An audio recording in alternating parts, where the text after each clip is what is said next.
10, 9, 8, 7, 6, 5, 4, 3, 2.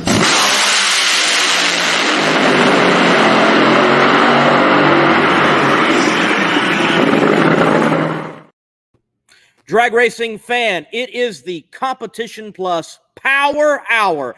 I'm the Monday Morning Racer, also known as a man that dodges officials through all the pit alleys that he can find while cutting red tape. But I'm not the only host of this Power Hour that we're going to experience. Let me bring on the co-host, Slammin' Sam. Sam, how you doing, man?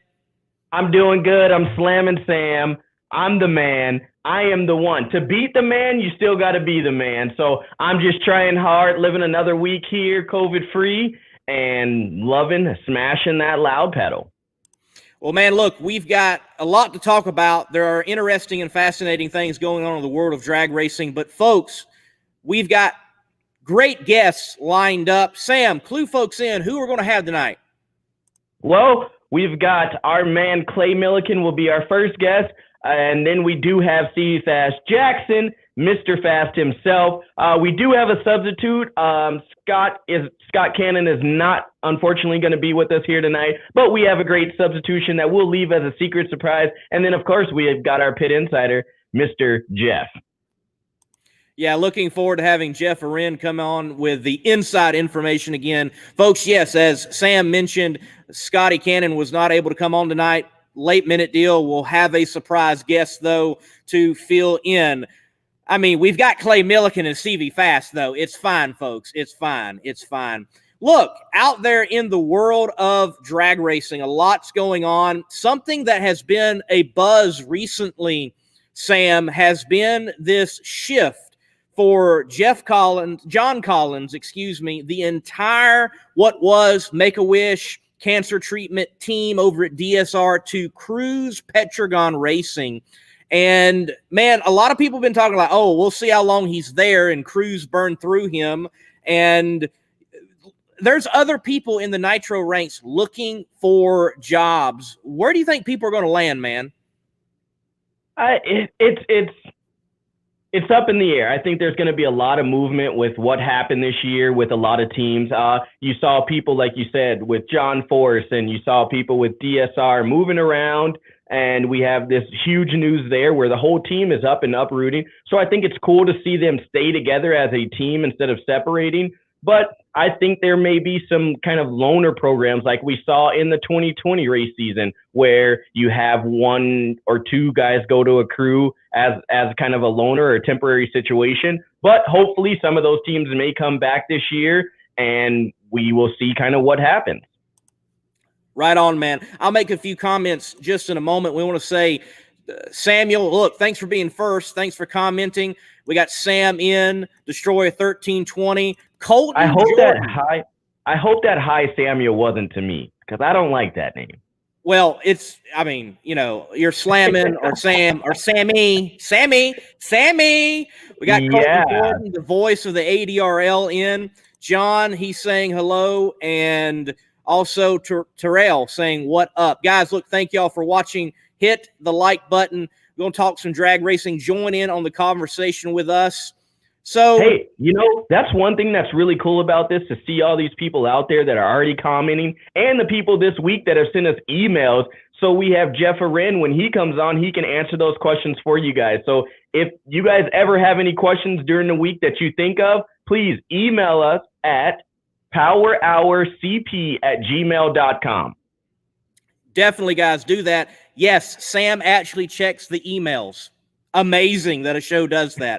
Sam, I definitely think so I saw it earlier in the year. When I'm hanging out with the Justin Ashley team and going in and out of the pits of some other teams. There were JFR members that have found their way onto other teams. Justin Ashley, the Davis Motorsports camp, they have two former JFR team members, one of them on a Robert Height championship winning car, and they had to go find jobs. And now you've got two Don Schumacher racing teams. Those guys need to find work. Some have found work over there at the Cruise Petragon racing team. And this is what I think is going to happen, Sam. I think with these cats, these skilled cats in the Nitro ranks going to Cruz Petragon Racing, going to Davis Motorsports, going all over, it is going to elevate Nitro overall, I think. I think that's what's going to happen. I think the competition next year might even be closer than it was this year. I definitely don't think we're going to have a Don Schumacher Racing sweep in Funny Car. Yeah, and, having a personal friend from the North Dakota area, like I mentioned last week, that was on one of the teams. He was on a championship-winning team and with Hagen, and now, getting the inside stories of what these guys go through in their day-to-day life and everything that, happens from when they leave the shop to when they get back home and on the road. I think you're going to see guys that some guys may chase a championship per se. We hear that a lot. Some guys are, really ecstatic and they're comfortable. They're at home. They're working on a team. They've got a good team and they're building something. So I honestly think that, you may see a lot more shakeup, but then, like you said, it's going to make competition bigger because now you've got people moving. You've got positions that may not be filled that were filled before. So it has to bring the competition up with a lot of people moving around. It's like putting in a pinch hitter, in the bottom of the seventh and you're down by 2 runs. You never know what you can shake up, especially in the off season. They're all looking to grow and expand and make 2021 a better year than 2020. I definitely think 2021 can be a better year for the NHRA overall. Hopefully it's a full season. Now, Sam, let me put this to you. I had a lot of folks on the Monday Morning Racer Facebook page and the channels that I have saying and reminding, well, it's not going to last long. Cruz seems to burn through tuners and crew chiefs. But I think oftentimes people misunderstand Cruz. From what I have been able to gather from his crew members, from his team, and talking with the general manager, Caleb Cox, Cruz is just a very passionate guy, and he wants the job done right, and he wants to go out there and win. And they've had a challenging 2019, they had a challenging 2020, a challenging 2020, not just on the track, but off the track with losing Eric and then almost the entire team contracting COVID-19. So, Sam, do you think that this relationship will last through 2021? And do you think that it will move Cruz Petragon Racing to the forefront once again and Cruz maybe be in contention for a 3rd championship? God, you're putting me right back in the hot seat. You're putting this all on me. This is what I'm going to say.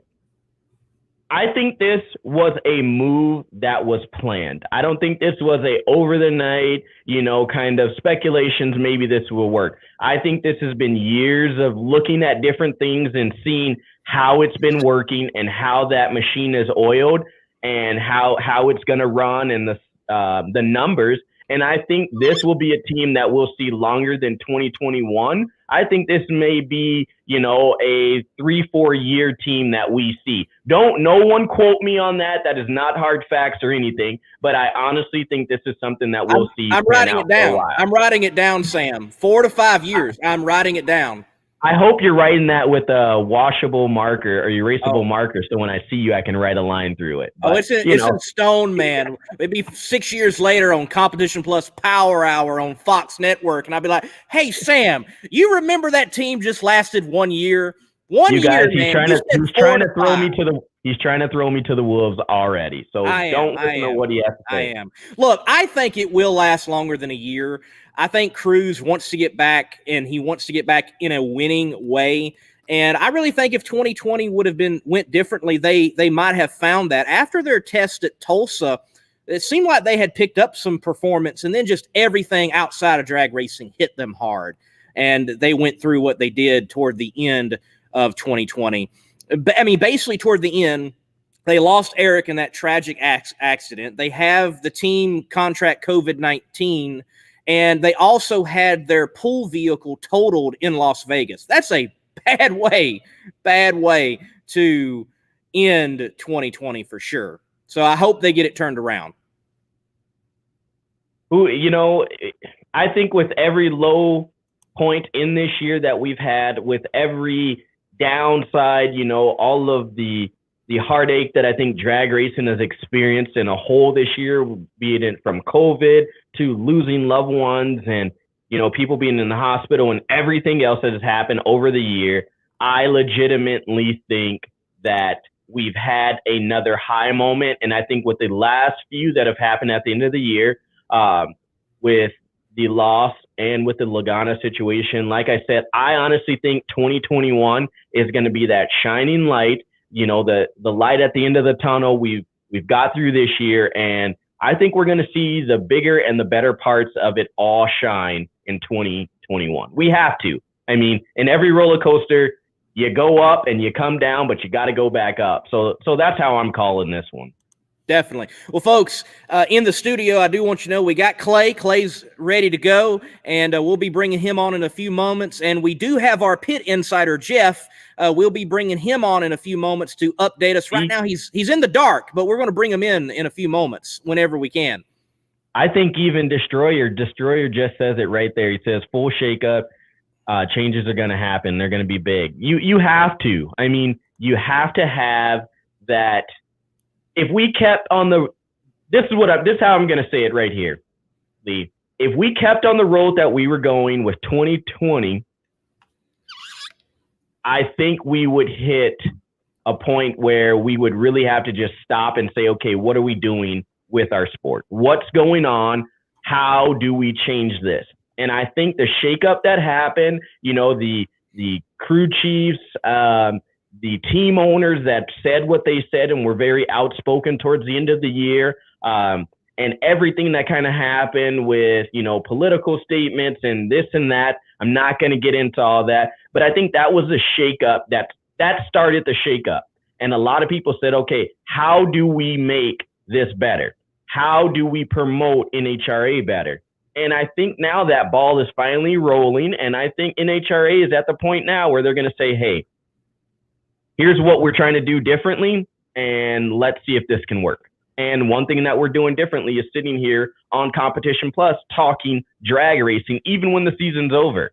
So it can only help. It can only help, and you know who's going to help us right now with some inside information? That's Mr. Jeff Arend, longtime funny car driver and instructor at the Frank Hawley's Drag Racing School. Jeff, we're going to bring you in right now. Jeff, all right. Take it away. All right, how you guys doing today? Good. That's good. So a few highlights there. We talked about the Bakersfield test session, the private one that happened last weekend, and got a few updates from a few of the guys. One of the cool things that happened was Del Worsham took his top fuel car out and put an alcohol motor in it with a 2-speed transmission and let all his crew guys drive it, which is kind of a really cool deal for them because they didn't get to drive before, obviously. And that team definitely put a lot of hard work in this year, so they all had a lot of fun. The new driver of the California Hustler, which I used to drive for a few years, Kamaka Pocock, finished his licensing runs with a 584 and a 579. So that was good for him. Good to see new blood coming into the sport. And he's been driving for a while. I'm sure he's going to enjoy that car as much as I did. It was a lot of fun to drive. Jason Rupert, I talked to him for a little while today. Couldn't get him off the phone. It was like 45-minute call. And he was so excited to get his big show car out there. And there's a guy who's driven like a competitive alcohol car, one of the best nostalgia cars out there. And he just said, this is like nothing he's ever felt before. I've told guys before, they ask me, they go, so nostalgia car and a big show car, what's the difference? I go, it's not even close. And people kind of look at me and go, yeah, whatever. But when they get to try it, they see what a big difference it is. An alcohol car, nostalgia car might pull a couple of G's, leaving the starting line. But after they do that, it's kind of slowing down after that. The G-force is going down.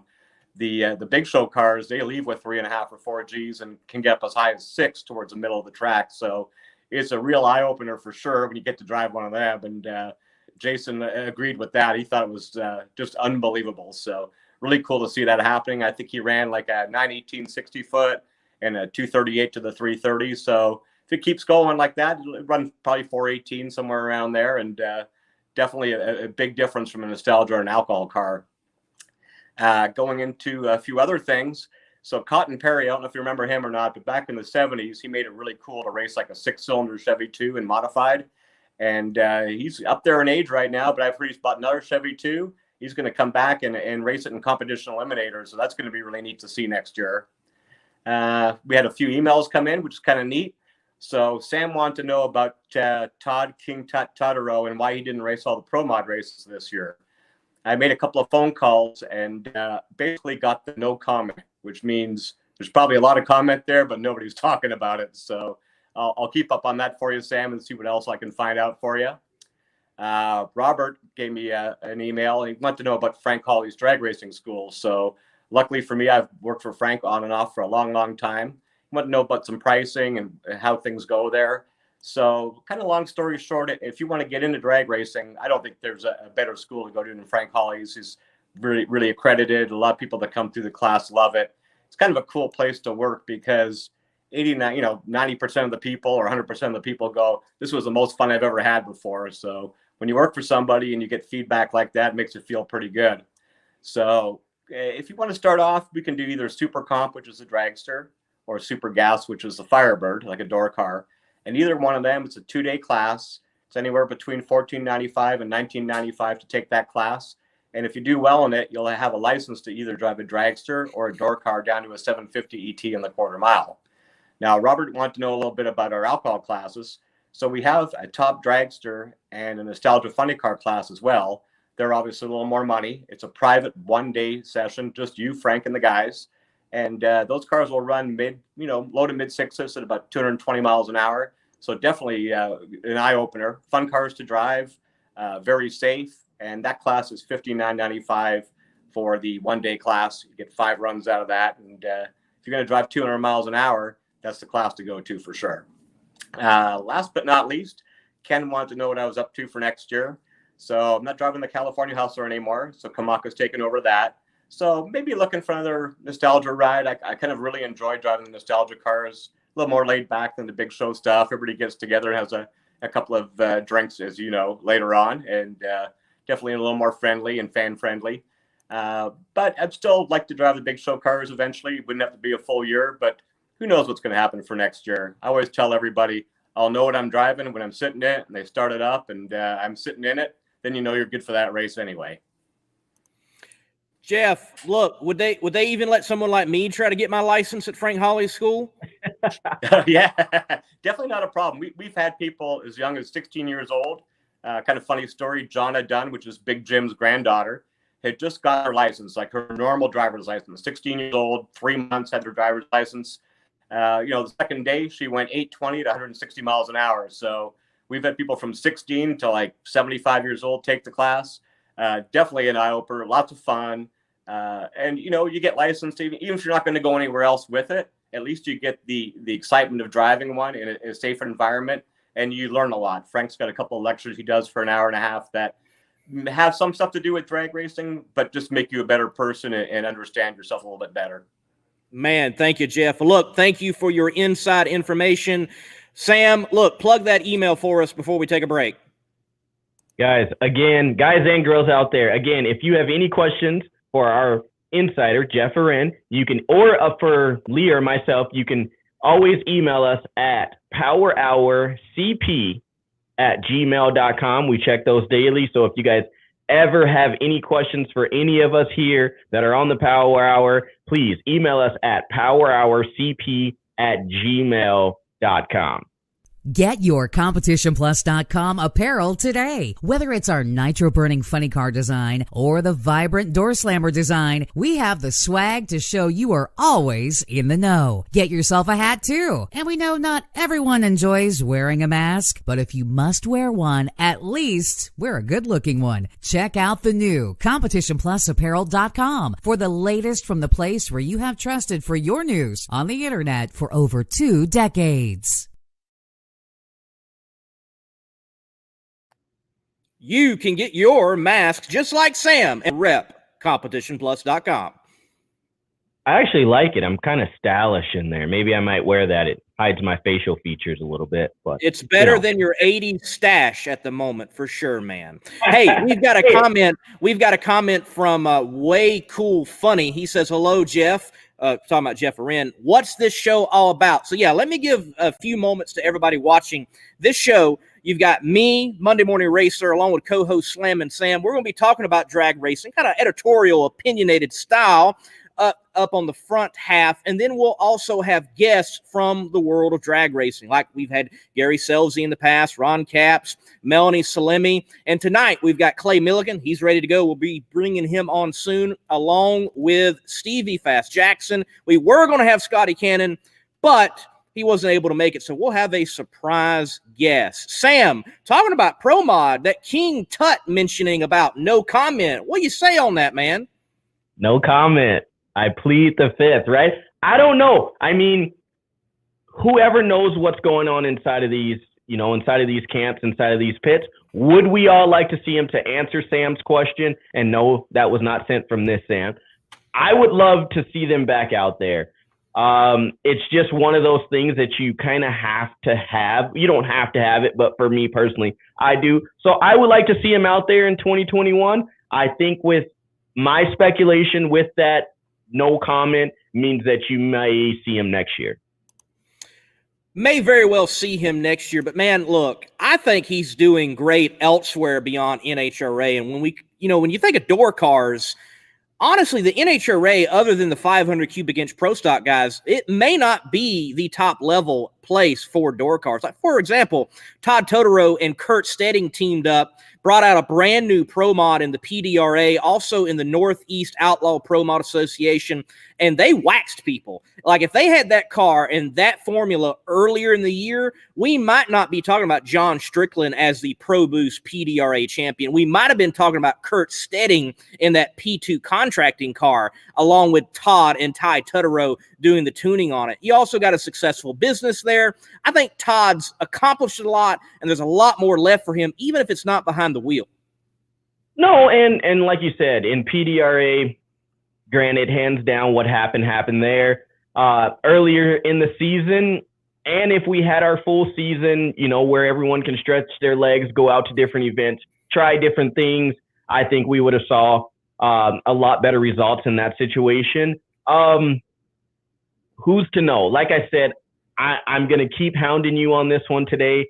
2021 is going to be that season where drag racing from a whole, I'm talking NHRA, IHRA, PDRA, ADRL, outlaw racing, because we will have to talk about outlaw racing today because we have Stevie on. So I think across the board, we, as drag racing fans, drag racing media, we are going to make it known that we're here, we're not going anywhere, and we are the baddest thing since sliced bread.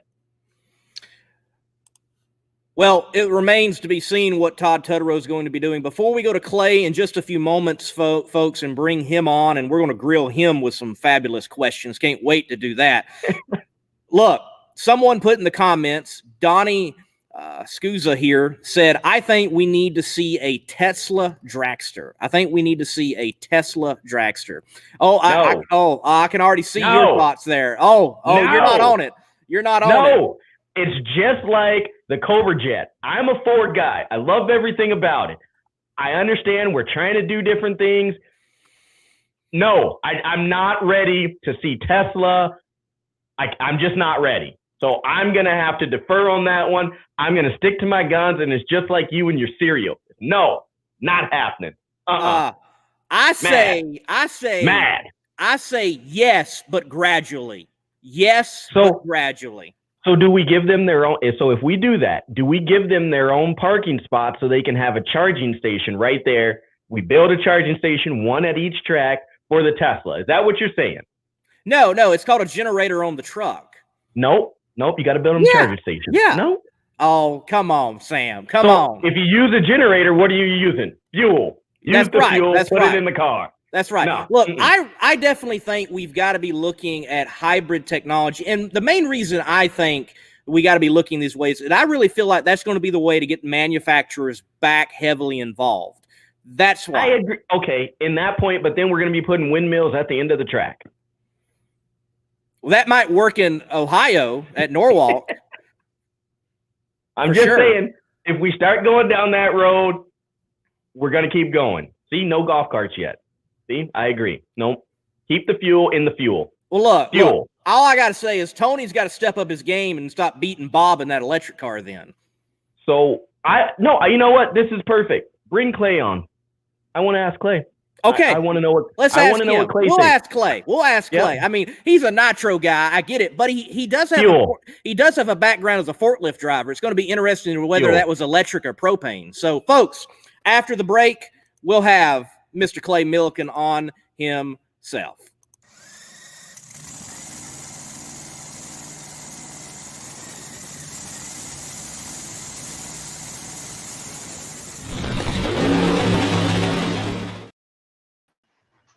Clay Millican, how you doing, man? I tell you Please what, tell I'm him. doing great. Appreciate everybody being on here tonight. Glad to be on. And let's just jump right on this. Yes, thank you.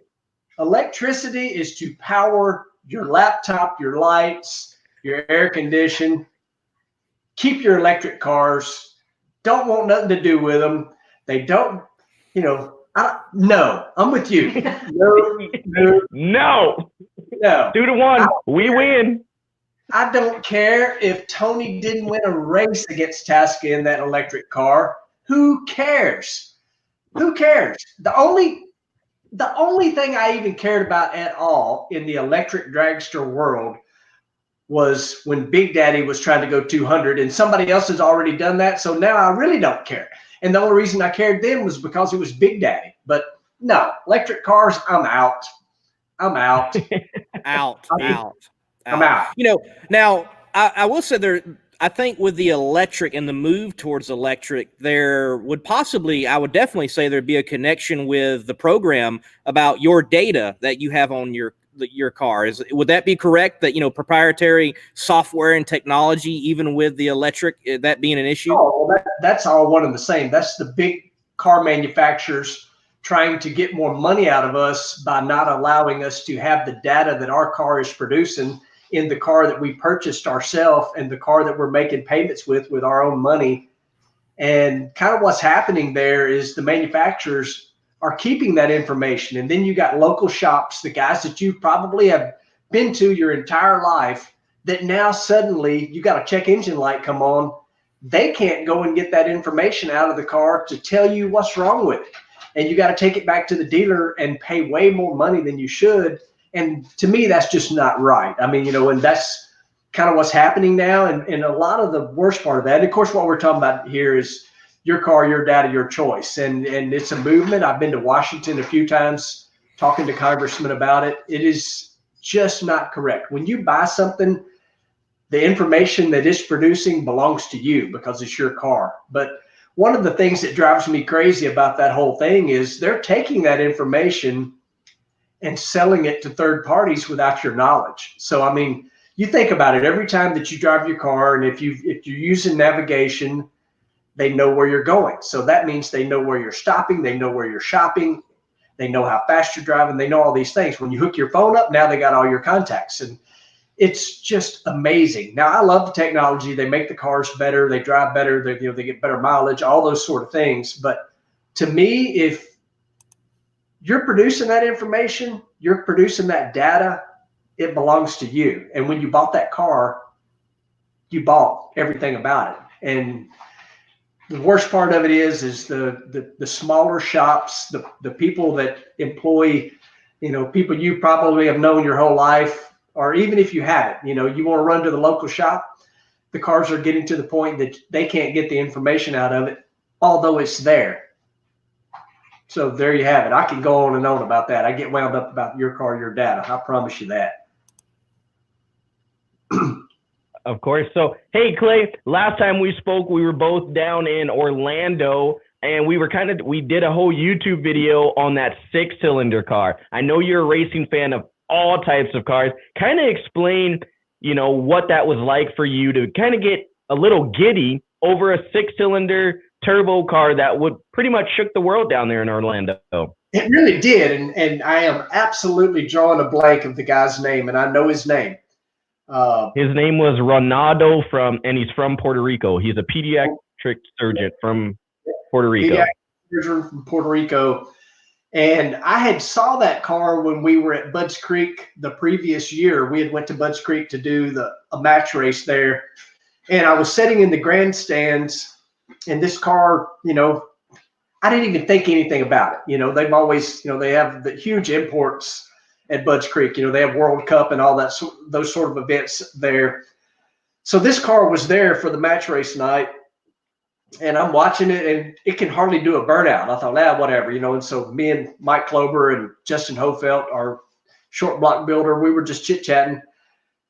Well, this thing goes in stages and gets the turbo wound up and starts popping and banging. And when it left, all of our eyes got big because we're like, this thing is making lots of power.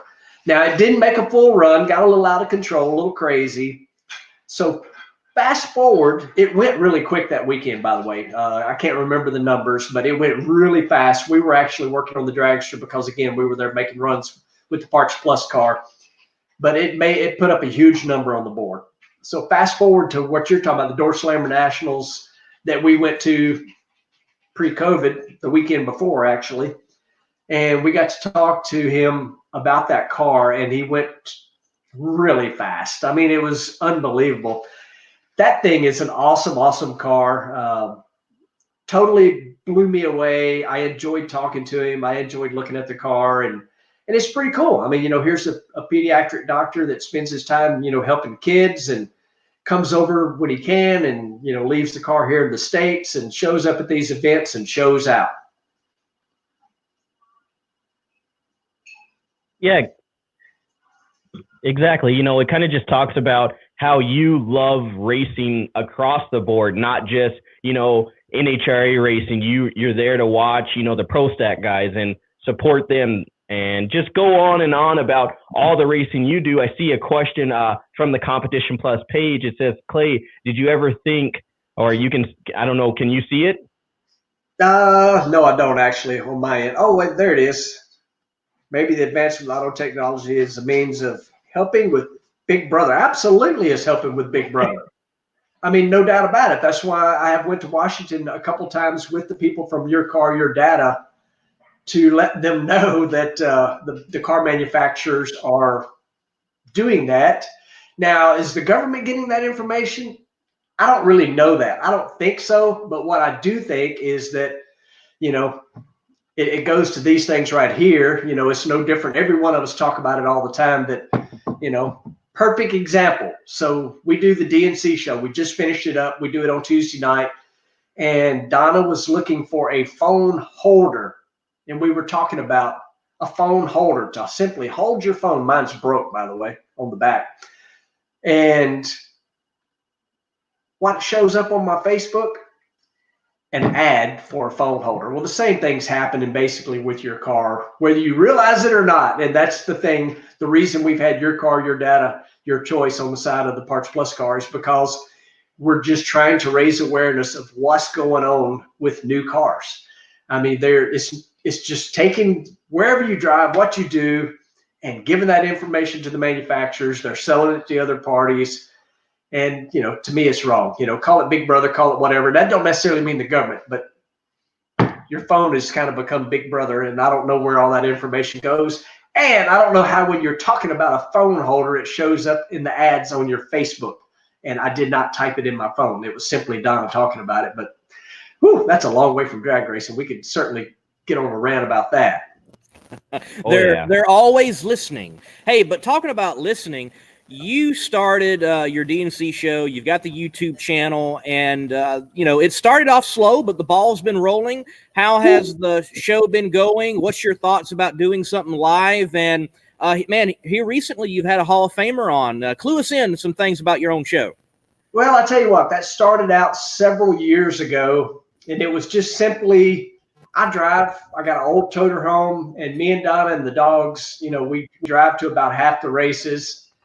And it basically was something for her and I to be able to talk to the fans, and answer questions and basically talk about our weekend, talk about what had happened during the weekend. And so I would just mount the phone. There we go, phone holders again. I'll get more ads because I just talked about it, but on one of those window mount things, and I don't have to read the questions. Donna would be in the passenger seat. I'd be driving along. We'd answer questions. We'd talk about the weekend. And we had a blast doing that, and we've continued doing that for the last few years. Some of those shows were gigantic. One in particular, when I won my first NHRA event in Bristol, it was huge. Now, I wasn't driving down the road on that one because I didn't leave. Monday, I was still laid out in the motorhome. I don't drink at all, period. But basically, that was such a big weekend, I wasn't in no hurry to hop up and drive home. But so when COVID hit, it's like I don't have nothing to talk about. To put it in YouTube terms, I didn't have content, so I figured out how to have a guest come on, and we've had some amazing people on. The last few weeks, we've had Brett Kepner on. He is an absolute legend in the sport of drag racing. He has, he's been a writer, he's been a television personality, he's done it all. And the guy's just a wealth of knowledge and absolute. Tonight, I actually compared him to Sheldon Cooper from The Big Bang Theory. The guy's not forgot anything. But we've had a range of people. We've had people on from the Denso Corporation, and we talked about how they turned their manufacturing from making car parts. Denso, huge sponsor on the Parts Plus car. But they went from making car parts to making face shields for the medical industry. We had people on talking about that. We've had, Sean Ellington, a.k.a. Murder Nova on. Of course, my buddy Jeff Lutz has been on. We've had all kinds of people. One of my best buddies, Britt Cummings, who just had, the Great American Guaranteed $1 Million bracket race, about a month ago in Memphis. We've had a ton of people on, and we will continue to do so. The show just continually grows.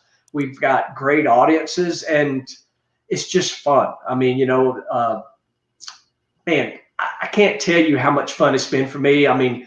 We've stepped up our game a little bit. You can't see it, but we've actually got some lights now, so that this is like if you walk in my house office right now. These photos behind me, these are actually very low because I'm sitting at a desk, and we've got it all set up, a so-called studio kind of thing. But man, I love doing it. I enjoy talking drag racing.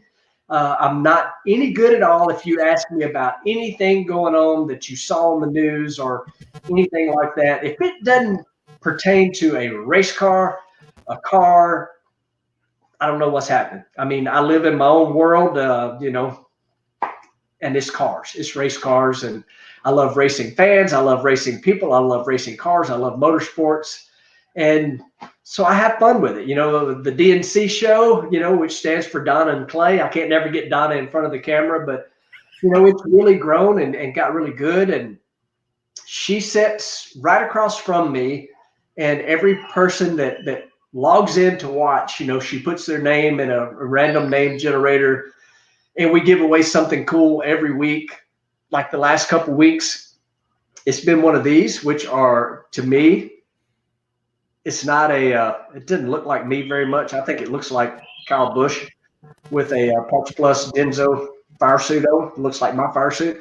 But so, it's a lot of fun. You get to learn a lot. I try to stay within an hour, which was really hard tonight with me and Brett Kepner because we both like talking a lot. But it's just fun. And you get the opportunity to learn more about people because for as good as our television coverage is, you can only get so much in a top end interview or maybe a quick pit interview. No different than what you guys are doing here. Y'all do a great job, talk about what's going on with all the race teams. But what we're doing is more kind of down the history of the person, what they're doing in their life, what they've done in their life, and what they're going to do, and we absolutely have a blast doing the DNC show. And, we're just two old country people that have figured out how to make this work, and we love doing it. And we're just so glad so many people tune in to watch it. Well, you definitely got folks tuning in. They're watching. Speaking of drag racing people, so I worked a lot closer with Doug Foley this year, and he's a former IHRA guy that you raced against, and y'all met each other a lot this year. So one, what's it like racing against Doug in the IHRA days, now him back here in the NHRA days, and you got any good dirt on him? I'd love to know, Clay. Well, I tell you what, they showed up in the IHRA, and we were, I don't know how to say this without sounding like we were bragging, but we were dominant. You know, we won, man, we won a lot. You know, I'm trying to not sound like bragging, but I mean, we won 6 straight world championships. We won a lot of races, and, you know, and Doug Foley showed up with Doug Cook, and they were a really strong race car. They were a threat. I mean, I guess this would have been my last IHRA season that I ran full-time in the IHRA. You know, they were right there with us. I mean, we were only separated by a few points. We were at, I guess we were at Toronto, and Doug had one of the ugliest crashes you will have ever seen racing me. I was in the other lane doing my dangest to crash myself because neither one of us wanted to lose, you know, and it was definitely 2 cars that were overdriven by 2 hardheads that wanted to get to the finish line first. And it was one of the ugliest wrecks. I actually posted that just a while back. You could go look on any of my social media things and find how bad that crash was. I mean, Doug was very lucky. He was hurt, you know, but man, it was ugly. And as far as dirt goes, you know, don't really have a lot of dirt on him now. Little Doug, that's a different story. I mean, I got stories on him because he was just a kid. And, you know, Bruce Linton was also a big threat during that IHRA time. You know, he was sponsored by the Lucas Oil, had a really good team, really good car. And Mickey Bonifant was the crew chief on Bruce's car. And we showed up bright and early Sunday morning, man, got our game face on, getting ready to go. And I see little Doug and Mickey Bonifant look like, what's up with you two? They had just got through. They had been on an all-night run of playing PlayStation. I'm thinking, Nikki, you were working on tuning on the IHRA Top Fuel game, and now you got to tune on a real car, and you've been up all night long. But little Doug is awesome, and Doug's a great guy. I mean, and it's pretty dang cool. A couple times this year that, you know, we've run side by side with Doug, that I've got Mike Cloverback, my crew chief during the IHRA Warner car days, and Doug Cook's back with Doug Foley. So that's pretty cool. I mean, they're good people. I'm glad they're out there, and they've got a good running car now. I mean, that's really cool. And I think it's awesome, you know, that 2 little teams like us are able to go out there and turn some wind lights on. Definitely, man. Well, yeah, Doug's got some fascinating, interesting stories. And the wreck you're mentioning, folks, if you go to Monday Morning Racer, he sat down with me and had a Moto Tales, talking about the tales of motorsports. And he actually talked about that wreck and that incident there in Toronto. So, yeah, that was a nasty one. That one was definitely nasty. As bad as you'll ever see. I mean, it was bad. And also, everybody, if you do not catch the full version of this, you can go over. We'll link it in the Competition Plus, or you can go to Anchor or Google Podcast or any of your podcast sources and type in the Power Hour by Competition Plus and listen to all these back. But another question for you here, Clay, is what all has drag racing meant to you? I mean, your story, your support from your family, like, you know, your parents giving you 100% support, backing, and saying, hey, as long as you don't street race, we'll support you through that. So what is that feeling like, knowing what you enjoy doing every day, you've gotten support from 100%? Well, I mean, you know, without a doubt, I have one of those, I don't know what you call it, but I don't know how to do something part way. Like when I get something on my mind that I want to do, it is gangbusters. I'm going for it. And my mama always called it the want to. Well, there was nothing that I wanted to do more than drag race, and specifically Top Fuel dragsters. Well, you know, they had a very small town grocery store, and there was no way they could have, you know, ever pay for me to drive a Top Fuel car. And, you know, we didn't have all that, but having that want to was what put me where I'm at. And, you know, as far as what drag racing's done for me, I mean, pretty much everything, you know, with this house we're in. I mean, this is all I do. Drag racing is what I do. And I love it. And I do whatever it takes to keep going, you know, and I know at some point it's going to come to an end. I mean, but it's not just what I do, it's what I love to do. And so I don't have a problem getting up, getting on the phone and taking care of, the people that take care of me and all the companies that have been involved over the years. I mean, I don't have any problems with any of those companies, whether they're still with us or not. I mean, I just mentioned Werner Enterprises. I still talk to those people every now and then, but my family have done more than any family should ever do. I mean, whether it was weddings, birthday parties, funerals, you name it, everything that my family, which I don't have a huge family, but my family has adjusted their life around the drag racing schedule. So obviously it didn't just mean a lot to me, it meant a lot to them. And they knew how much it meant to me. And, to have been able to do this for as long as I have is just an absolute blessing, to be able to do that. And it's not only has my family supported me, I mean, this little community, Drummond's, Tennessee, where I'm at right now, it's just awesome. I go to the store, I go, to the post office, whatever. They know as much about what I did the past weekend as I did.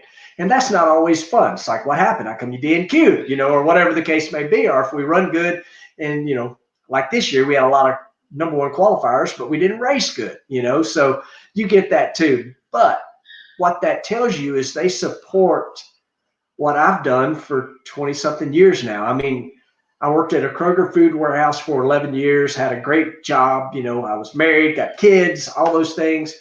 And Peter Lehman, and I became friends. He gave me the opportunity and I quit my job, which was crazy, married, kids, to go drag racing. But that was in May of 1998, how long ago that's been. And I'm still here and I get to talk to people like you. It's just, it's amazing, crazy. I love it. If it all stops tomorrow, I have no regrets in everything that we've put in to do this full-time for a living. And somehow, some way, even if I'm not driving, I can promise you I'm going to be involved in drag racing somehow, no matter what, because it's really all I know. It really, really is. The drag racing is, again, back to the car thing. I love cars, but I really love top fuel drivers. Yeah, and then also too, I got a really, really good question for you here. So speaking of, Sonny, your craziest rides and records that you have, but going 362 at 322 mile an hour, 289 at the 8th mile at 296 mile an hour. Do you ever think we will see 300 mile an hour to the 8th mile? Oh, without a doubt. We are definitely going to see 300 at the 8th mile. And Sean Langdon, I do believe, has been 298, maybe even 299 when he was driving for Alan Johnson, the Alanabi car. I know our 289 was the first ever 2.8 anything in the 8th mile. I think that run was 8.809 in the 60 foot, which is ridiculous. I mean, that's just crazy. But we are going to see 300 in the 8th mile, and I think you'll see it sooner than later. The track prep change, has not been all that bad, really. And the 362 run, I do want to bring this up. I shut that run off early. That's why I went 322. I shut it off at like 910 feet or something like that at Pomona, so it actually would have been a little quicker than that. But we will see 300 in the 8th mile. It's just a matter of time, right conditions. Somebody will send it, and it will happen. And I hope it's me. We're going to hold you to that. Hey, it'd be cool to see you get it, Clay. Look, you being a Tennessee guy, Tennessee is known for being a great vacationing spot. What's the best place to go? Is it Gatlinburg, Pigeon Forge, Nashville, Memphis? Which one are you going to, man? Where should people around the nation be going to? Well, I'll tell you what, there's not much of anything wrong with coming to Tennessee. Tennessee has got kind of everything, to be honest with you. I mean, if you start from where I'm at, I am on the Mississippi River. Ton of history on the Mississippi River. You know, and as you head east, this state changes rapidly. And I want to get into this, and I'm not really even going to answer your questions. So back when me and Doug Herbert had our little dust up, if you want to call it that, when both of us were hard-headed, didn't want to stage, and turned into a shoving match like girls, people started calling me a hillbilly. I've tried to clear the air on this for a long, long time. I am not a hillbilly because on my end of the state, we have the Mississippi River. We're sliding downhill and we're headed into the river. There's not really mountains to be called hillbillies. That's the other end of the state, which is the east side of Tennessee. That's where all the beautiful mountains are. And for me, you know, I have no intentions of going anywhere other than where I'm at. This is, you know, it's certainly not a vacation spot. I live out in the country, and I'm about an hour away from Memphis. I live, like I say, right up on the Mississippi River. But, man, East Tennessee is absolutely gorgeous. Bristol Dragway, you know, I can see that house right on the starting line right there. I can just tell you that. Yeah. It would be a vacation home for me, too, because Drummond's is home. And this is, you know, my permanent residence is right here. But I love Tennessee. I'm a Tennessee boy top to bottom. And if I kept up with sports, you know, I would tell you that if you're going to come visit Tennessee, it would be right there in Knoxville, you know, where the Vols play. But I don't really keep up with sports. But anyway, so my answer is anywhere in Tennessee is the place to be.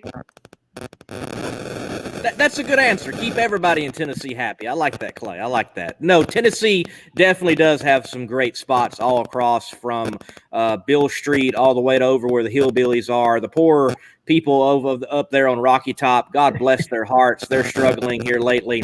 So, yeah, Tennessee is a great place. Yep, I don't even know that. I don't keep up with sports. I just don't. I guess racing technically is sport. The real question we all want to know is there any good hunting that you know about that I can come up there and do, and we can do an outdoors, who is Clay Millican in the woods? You're going to love this. I don't hunt. I don't fish. What? Because you've got to live off the land. No, man, I grew up in a little grocery store. I grew up on Campbell Soup and starving bologna. And here's a quick story for you. So my family, on my mama's side, I got a couple uncles, my granddaddy, love hunting, love fishing, all those things. My granddaddy took me fishing once. Took me back home, told my mama never, ever again. The boy can't shut up. He can't sit still. You got to find something else for him to do because I ain't taking him fishing no more. And I'm the same way in the woods. You know, all my buddies go hunting and carrying on. And they've taken me, you know, tried to get me to go when I was younger. And they're like, you can't talk so much. You got to be quiet. I'm out on that. I like talking. So I'm not a hunter, but I do like shooting guns. All right. Well, I'll bring you up here to North Dakota one time. After you leave Minnesota, you can jump up here to North Dakota and we can go out and shoot some guns, maybe get you on a deer or two. Perfect. But I don't think I can shoot. I really don't. Clay, we had a couple of fans in the chat section ask about your positivity. So how do you stay so positive and smiling and keep going through, even when there's been some tough times for you and your team? How have you kept positive, man? Well, I tell you what, I think it's just a mindset. You know, you can let things eat at you and bother you, or you can make the decision that what is the problem? Why is this pulling me down? And you can just deal with it. Whatever it is at that moment.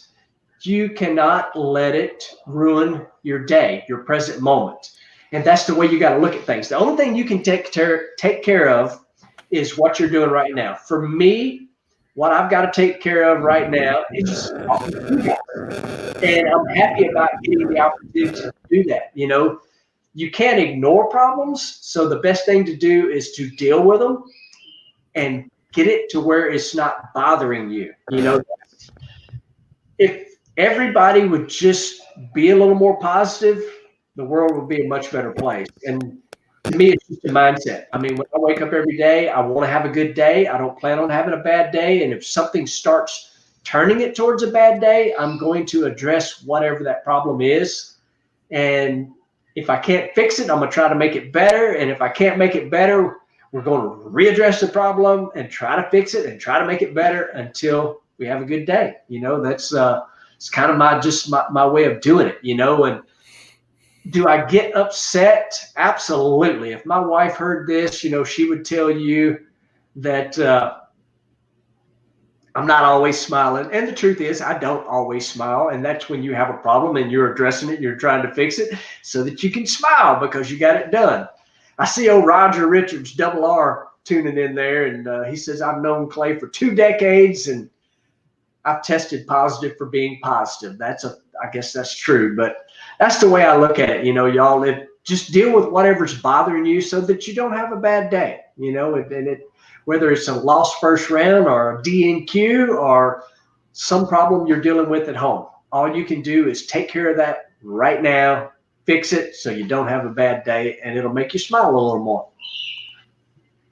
And exactly. I know something that we could probably talk about is your golf handicap. That's a handicap. Could that turn a guy's positivity a little bit? You know, I am definitely addicted to golf. Again, I told y'all a little while ago, when I do something, I get after it if I like it. And I like golf. And it's the hardest thing I think I've ever done. You know, I suck at it. I really do. I mean, I am a hacker. I have a loft problem, and I can't really tell you what that means, but I'm just going to tell you what a loft problem is when it comes to golf. Lack of freaking talent. That's what I have when it comes to golf. But I have got to do a lot of really cool things, meet a lot of really cool people playing golf. And the truth is, the first time I ever played was on the PGA Tour. It's the truth. And I couldn't do it. I was terrible at it, and it made my competitiveness come out. And so I took up golf, and I played. And Donna's like, I don't know how you do that. You know, you just spent 3 hours, you know, doing that. It's one of those things where I can turn this off, turn the world off, and it doesn't matter if I can hit the golf ball or not. And I try not to play with people that get mad about it, because the truth is, unless they're a professional or they're really, really good at it, and I'm still in this line from somebody else, but, you know, you play with a guy, gets mad, breaks clubs, throws them in the trees, whatever, and I heard this and I like it. It's like, you'll never be good enough to get that mad. So I never get mad. If I lose 2 or 3 golf balls on one hole, so what? I'm not making a living doing it. I drive a race car better than I drive a golf ball. So I do like golf, though.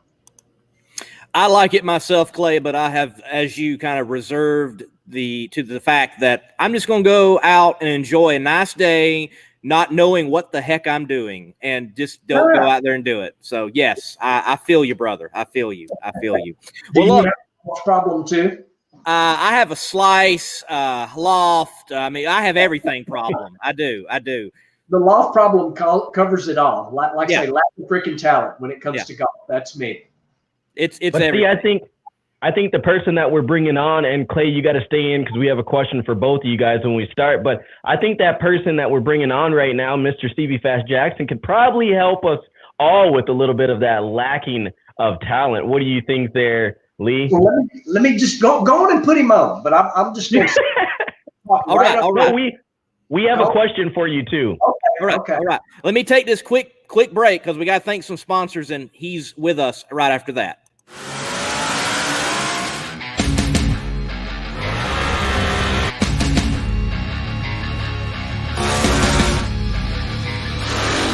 On the street, in the water, or at the track. If you drive it, we can fuel it. Oh my goodness. Look at all these beautiful people on this.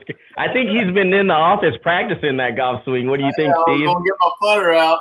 I like that hat, man. That's the good looking hat. Clay, why don't you have a hat?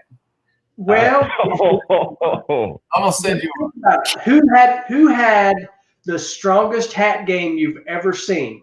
I've never seen anybody change a hat 35 times in 25 minutes. I'm gonna tell you, it was like, he was like, I mean, I was jealous, and I have used it since then, but I don't have a hat. So. We did a tour together with Brian Loans, and just like you guys do, they would put, like Stevie up on the screen, and I would go away just like y'all just did that. Well, I had a stack of hats. So every time I popped up on the screen, I had a different hat on. And I knew Stevie was going to be on here tonight, and I'm like, I can't pull that trick twice because he's already seen it, so I'm not doing it tonight. I've never laughed so much my whole life. I'm like, yeah, no, he's done it again. I was like, that's why he's a professional. That's why we're sports advisors. We don't think of stuff like that. All right, to ask you guys both this one question to kind of get you in the groove here, Steve and Clay. If you guys had 1 second, or no, if you guys had 45 seconds to talk to the world, tell them anything, kind of bring us together, or whatever you would want to say, what would you say, Steve? We're going to start with you, and then Clay will get right to you. Everybody take a deep breath.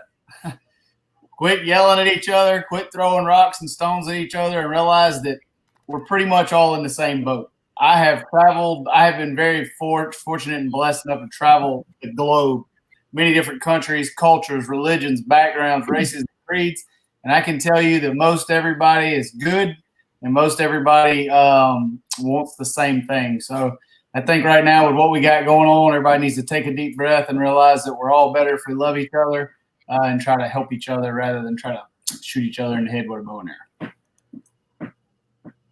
Clay? I definitely can agree with that. Have traveled the world as well. Y'all just asked me about being positive all the time. Well, it's probably been about a year ago. I actually had the opportunity to speak in front of a very large church in East Tennessee. And kind of my sermon, so to speak, that night was to tell everybody it is okay to be happy. You don't have to watch the news. You do not have to believe everything that you see on Facebook. You don't have to watch any of that stuff, and you certainly don't have to believe it. And just know that it is okay to be happy. Take care of your family, take care of what's in your world, and you'll be much, much better place everywhere. And always smash that loud pedal. Stomp on that loud pedal. Y'all don't get to do cool loud pedal burnouts like we do. Y'all got to go on a silly girly throttle stop and just burn. We get to. Here we go. But wait, Stevie, here we go. My car, we have a throttle stop on there because it's required by rules, but I don't use it. Mine would fall off every single run. I'd be like, God, the throttle stop fell off again. And I'd be like, knock the injector off of it in the water box and throw the clutch out. They would never let me drive on that long. Man, you got to start listening a little bit. When I know you're always working, I'm always working. I hear it. But yeah, I like doing my burnouts a little different because I don't like that throttle stop either. And I wish I could talk Clover into, and we might do this. If we could get Doug Herbert to come back racing, we would definitely put a bigger fuel tank back in the car. Because when we go match racing, oh yeah, I try to outdo Stevie Fast and do them burnouts like from Denver up on the mountain. Oh yeah. Normally when you're in the water box, I'm putting the crankshaft in the motor. And then when I'm in the water box, you're putting the crankshaft in the motor. So exactly. I don't think I watched you make but 2 or 3 runs all year. And it was the runs where either I got crushed in the first round and I could go up and watch, or we actually didn't have to put a crankshaft in the motor. Exactly. I got to watch you make a lot of runs. Well, I'm sorry I even brought that up. It was Orlando Door Slammer National. I'm sorry. I really hanging out with you. Wow. Shots fired. I didn't like hanging out with you. Went there. I was going to say you guys could have a burnout competition in Orlando, but you guys are already starting the bad blood there. So who knows? I've said this before, and I'm going to go ahead and clear it up for the people. There is no man, woman, or child who can do a stinkier, longier, nastier, smokier burnout than I can. I can't argue that because I ain't got a big enough fuel tank. 1,000 foot. Oh man. But I can tell y'all this. There is no man on the planet more fun to watch than the guy. I don't know how to. This camera's backwards. That guy right there is fun to watch. I enjoy it, and me and him got something in common. And it's funny that worked out because I'm gonna show y'all what we got in common. We love us some dogs. There's old Iggy right there. Iggy is he's my buddy. And Stevie's got old Nitro. We love our dogs, and I tell you, Stevie Fast is absolute, so fun to watch. I enjoy watching. I actually get online because I have not been able to go watch him hang out down there at Ducks races, and I felt like I brought him a bad time when I showed up in Orlando. He had a bad weekend down there, but y'all just don't know. Me and Stevie Fast got this little thing. We keep talking about it. We haven't quite figured it out, but we're trying to figure out how we're going to swap cars one of these days. But I'm scared to death that you got to start his car up to get it in gear. You can't have your foot on the brake, and you got to put it in gear. That's the only thing that's kind of got me concerned right now. And if I had that fuel tank and the big old alcohol motor he's got, I'd show him how to do a burnout.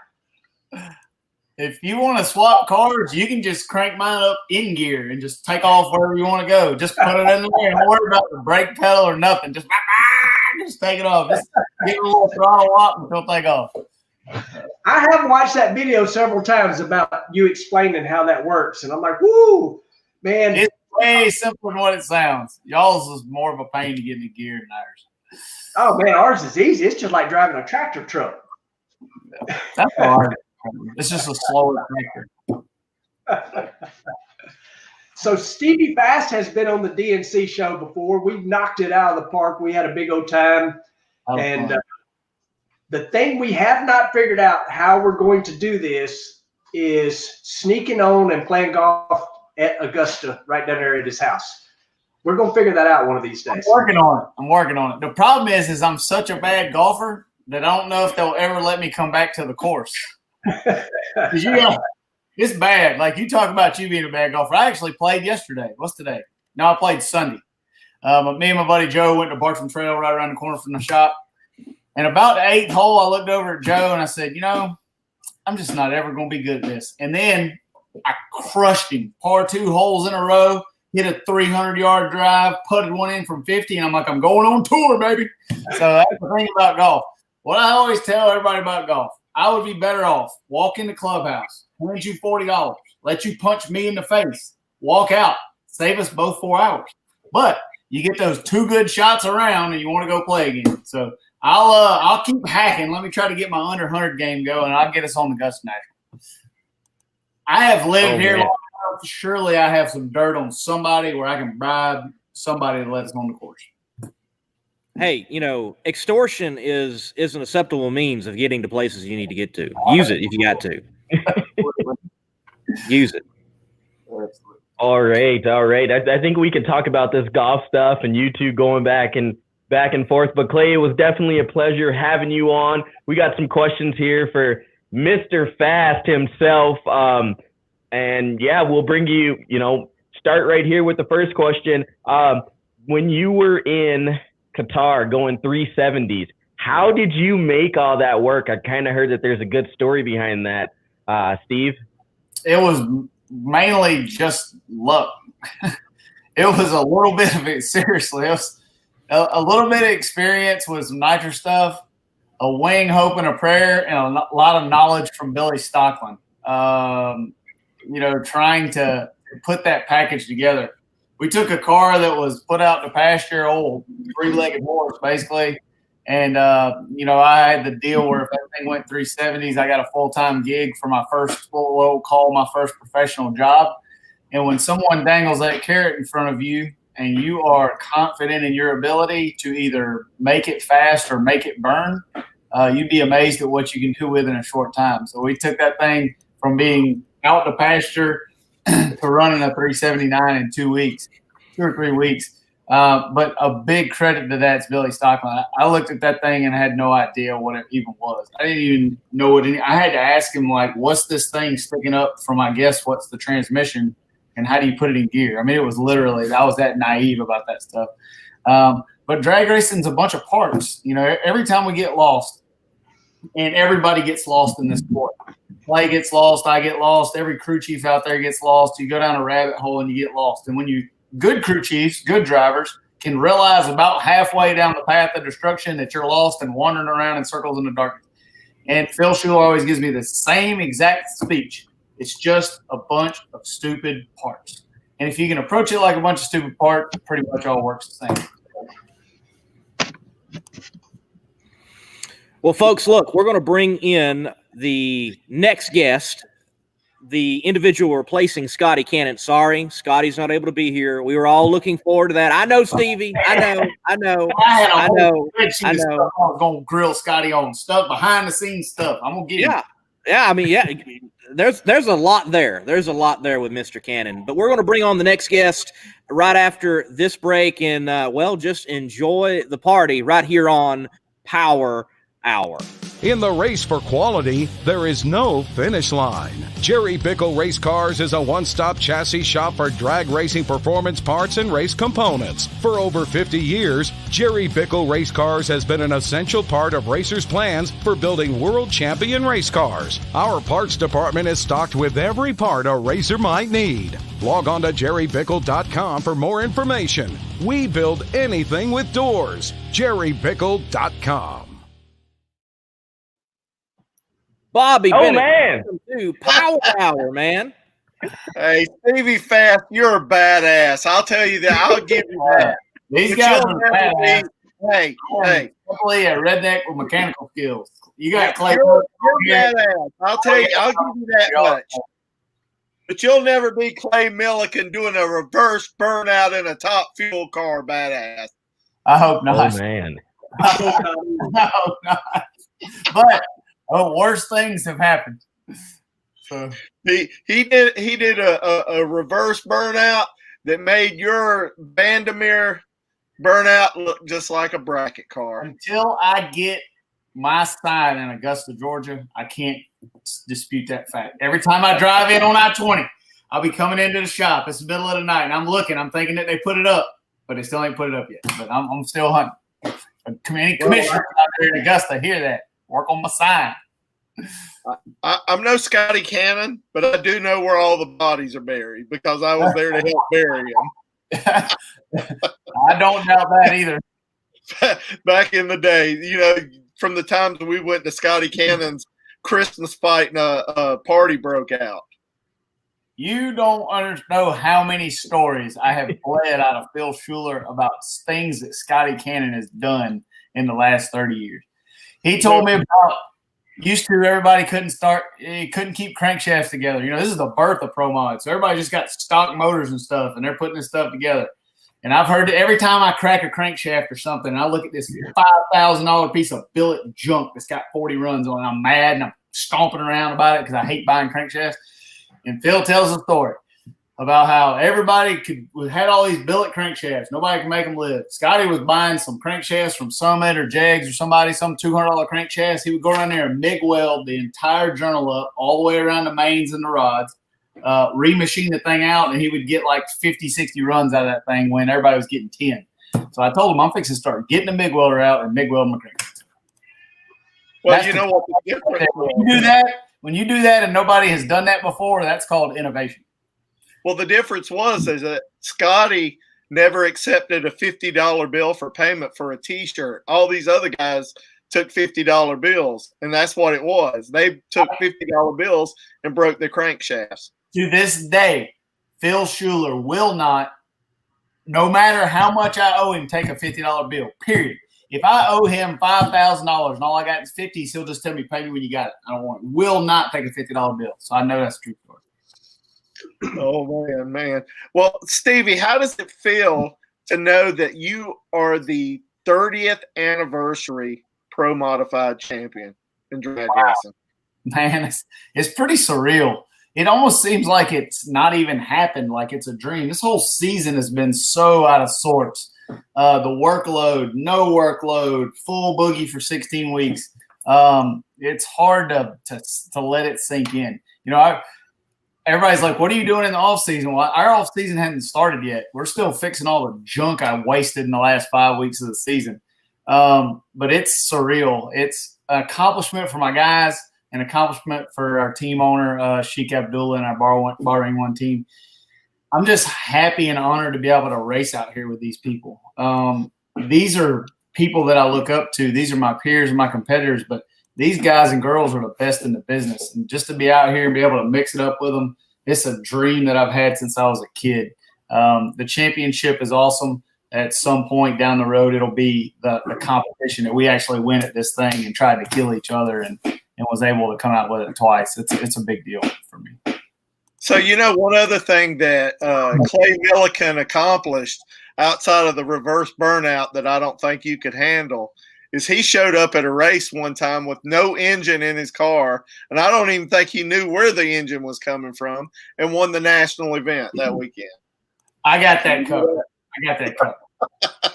I got you.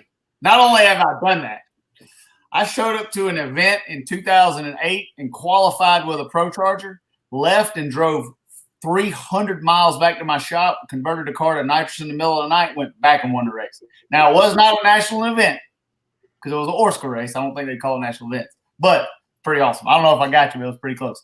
Many times we've showed up with no motor in the car. Now, I knew where one was. I don't think I've ever showed up and didn't know if one was going to be there. So that's pretty hardcore. Clay's a man. Clay's a hardcore kind of guy, Clay, if you will turn the dragster around backwards just to prove Bobby Bennett wrong, if you can just show me how to get that thing in reverse, I'm going to do the baddest reverse burnout you ever seen. No throttle stop. One of the things, guys, is that this is the 30th year of Pro Modified. Wow. I was there in March of 1990. I think Stevie Fast was like in the 6th grade. And in 1990 March, we had a 16-car field, and 15 of those cars were nitrous cars. And there was one car that was a supercharged car that qualified. It was I believe, a 1988 Monte Carlo Aero Coupe. I believe that was a proper name for it. It was called a Super Toy, and it was built by a gentleman named Wayne Barker, who was actually confined to a wheelchair. And that was the very first car, supercharged car that qualified in Pro Modified. And all the rest were nitrous cars. That's awesome. We also got some great comments coming in from people saying, to you, Steve, and you, Clay, thank you for showing us tomorrow, guys, that if you work hard, you can make it big. Watching you guys start from nothing and become superstars. I mean, that's huge. That speaks a test to both of you guys. I'm not going to lie. I'm subscribed to both of you guys' YouTube channels, and just watching you guys give the information and give back to people, doing interviews with both of you guys. And like we talked about, that contagious, positive attitude that you guys have for your fans and for the sport. And, it shows when you log in or when you talk to people, and people log in just to see you guys. So from me to all the small tire guys and everybody else, we do want to say thank you for being a positive light in our sport. When things may be up, things may go down, you guys are always doing and leading by example. So, the fans see it and we see it too.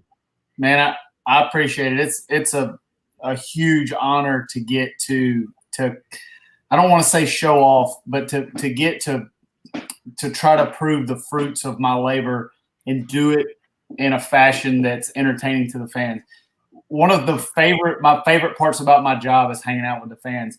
I was doing an interview, I think 2 days ago, and they asked me what the most challenging part of this season was. And I said it wasn't, immediately right off.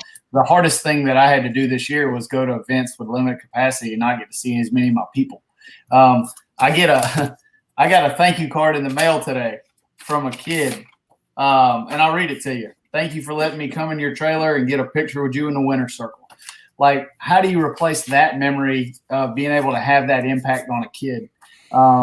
I love what I do, and I appreciate you guys watching me do it. All the fan support and the emails, and when you guys come out to the races and hang out with us. I'm sorry I don't get to hang out with y'all as much as I wish I could. Running 2 or 3 cars is a wide open job now, but it's an honor to come from where I started and to, everybody says the people's champion, but really I love hanging out with you guys, and thank you guys for supporting our sport. Without you, without the fans, it doesn't work. It doesn't matter how good I am at it or how good Clay is at it, or how bad we want to race. Without you guys being interested and passionate about our sport, we don't get to do it. So thank you. Speaking of memories, Stevie, you and me, from what I understand, we've got the common home national event being the Southern Nationals. So back being a kid, going to the Southern Nationals, what stands out? What memory from the good old days of the Southern Nationals stand out? And then Clay, too, I know I've talked to you, and the Southern Nationals holds a special place for you as well. The first memory I have of the Southern Nationals is driving in the gate. My dad took me, some friends of the family. I was young. And they had told me all the way there about, I was going to see a top fuel car. I'm going to see a top fuel car. What is a top fuel car? I've seen them on TV. Like, what's the difference? They're long and skinny and got parachutes and blah, blah, blah. Well, as a young kid, you can't understand that. And when you watch a child watch a top fuel dragster or a nitro funny car start or do a burnout or go down the track for the first time, it's always exactly the same response. And I went to the stands when we were getting ready to start the session, and there's a video somewhere. I'm going to find it. They videotape me with a camcorder, like on your shoulder, like ESPN, like we had back then, of me watching the first fuel car. And I was like, it blew my mind. And then watching John Force and Robert Height and all those guys, watching Scotty back then, it bit me. Like the first time you go to the circus, you want to go to the circus. Well, when I got bit by the drag racing bug, like it never turned loose. I didn't care what else happened in life. I was sitting in school. Teachers are yabbering about world history, and I'm drawing pictures of dragsters and getting thrown out and attention. I'd cut school. Most kids cut school and went and hung out with their friends. I cut school to go to the garage and work on like an engine. So the Southern Nationals, I'll have a love-hate relationship with that place. I want to win that race more than anything else on tour. It's 60 miles from my shop, and something has stopped me from winning it every year. But I'm going to get it. 2021 Southern Nationals, I'm going to win it all. Calling my shot. All right, folks, you heard it here. He's going to win the 2021 Southern Nationals, and if he doesn't, I'll have to remind him. If he doesn't, I'll realize I got busted in the head again. Maybe me and Clay gonna double up on that. I like that idea. One of the things that, since I'm supposed to be the Scotty Cannon substitute, you cut off my man. He was supposed to answer his question about the Southern Nationals. I'm sorry. I know you was about to take it out. Clay, fire off the cannon.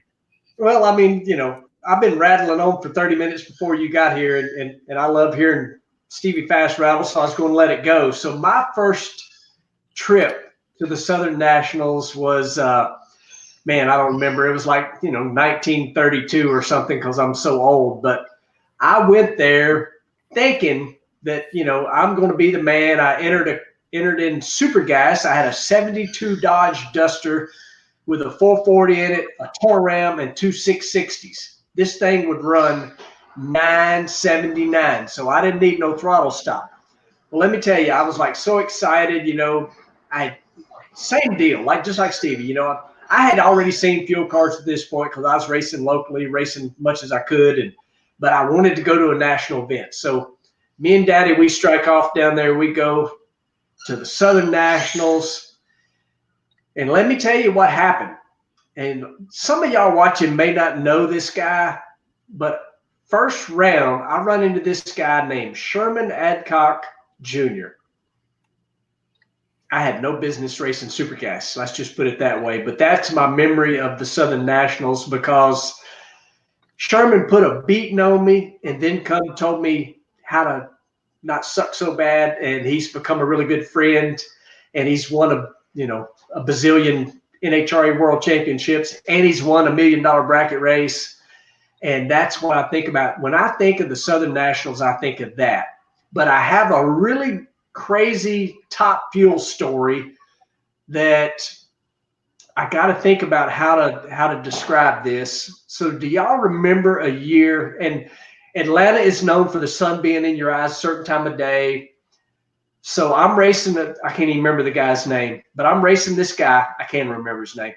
I'm racing this guy, and he double bulbs me. You double bulb me. Me and Stevie Fast never need to race each other. Let's just put it that way, because I ain't got no friends when I got a helmet on. You double bulb me, you're going to have to think about it a little while. And I don't mean just first bulb, I mean first and second bulb. You're going to have to think about it. So the car I was driving blowed up. It coasted across the finish line. I kept waiting on the guy to pass me. And as it turns out, he about turned over, come, across center line, and I won the round. And I'm bowing to the stands at the far end of the racetrack because I hear all these people hooping and hollering. So I climb up out of the car. One, it blowed up. I want to make sure it wasn't on fire. And two, I wanted to see all these people hooping and hollering at the far end grandstands, which was all my buddies, Britt Cummins, Slate Cummins, all these sportsman legends. Sherman was probably in there somewhere too. So I take a bow like Kyle Busch, I look back up the racetrack, and this guy is mad, and he's basically jogging back down the racetrack. And I thought, uh-oh, he's fixing to come and punch me. And I really thought that's what he was going to do. So that's two memories I could just go on and on. Stevie, same way. Lost in the final round at the Southern National a few times, and I ain't won one yet either. Double up 2021. 2021, we're going to put all that behind us, all that losing and failing. I'm the same way. If you stick two bulbs on me, I'm gonna turn the car over. I'm going to hit the brakes so hard as I sit there and wait for you to bask in the glory of your mistake. And I'm going to tear your head off. All right, Bobby. All right, roll that bean footage. Let's go. Before you go, come on with it. Well, long before the NHRA Southern Nationals came to Commerce in 1981, it was either the IHRA Dixie Nationals or the IHRA Winston Finals or Winston Nationals, because the track, of course, was an IHRA track to begin with. And I remember 1981, I was like the kid on Christmas Story waiting for his Ovaltine decoder ring to come in. But I had a T-shirt that was from Crane Cams and said inaugural. No, I don't even think it said inaugural. I think it said first annual NHRA Southern Nationals. It's a peach, y'all. So I never raced it, but that was my memory. But one of the things that I was going to say as a poor substitute for Scotty Cannon is that I was going to say that Stevie Fast is the second coming of Scotty Cannon, but I think he's the first coming of Stevie Fast, because just like Scotty Cannon, I've watched Stevie Fast do stuff with a car that was just